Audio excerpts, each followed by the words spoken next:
Today on GrowthShares, let's analyze and see whether Morningstar is a great long-term investment.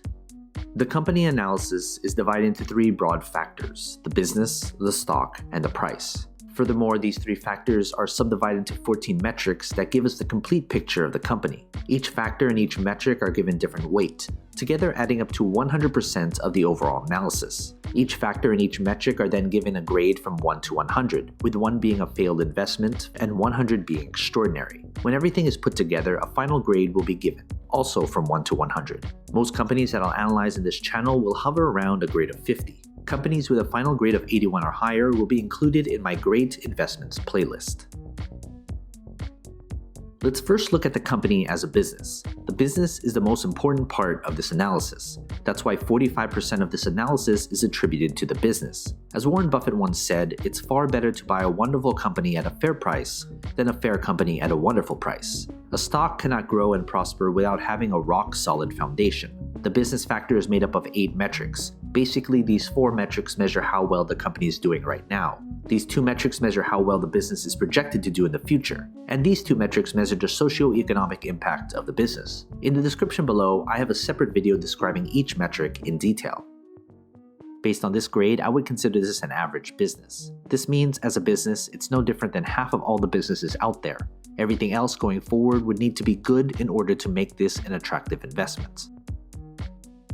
Next, let's look at the company's stock. We can't easily invest in something unless there's shares available to buy and sell. That's why 35% of this analysis is attributed to the stock. If the business is the foundation of a company, the stock is a reflection of that foundation. Does the market reflect how good or bad the business has done?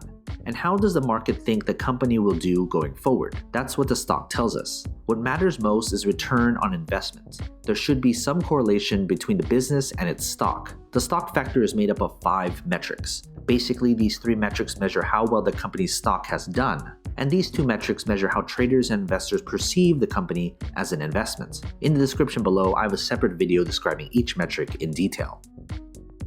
Based on this grade, I would consider this an above-average stock. Combine that with an average or better business, this should be a company on your watch list to see if further improvement can be made.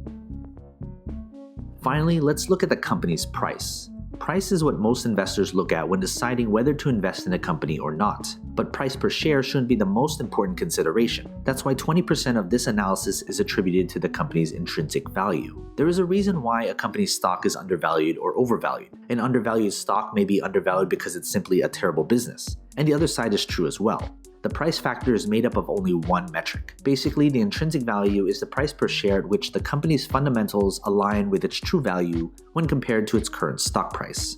Based on this grade, I would consider this price to be expensive. If you're looking solely at the price per share, this shouldn't be a company you should invest in.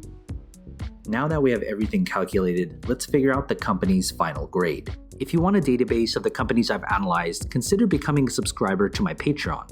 For only $2 a month, you'll gain access to my Google Sheets spreadsheet with all the grades for you to filter through. They're frequently updated, so consider becoming a subscriber.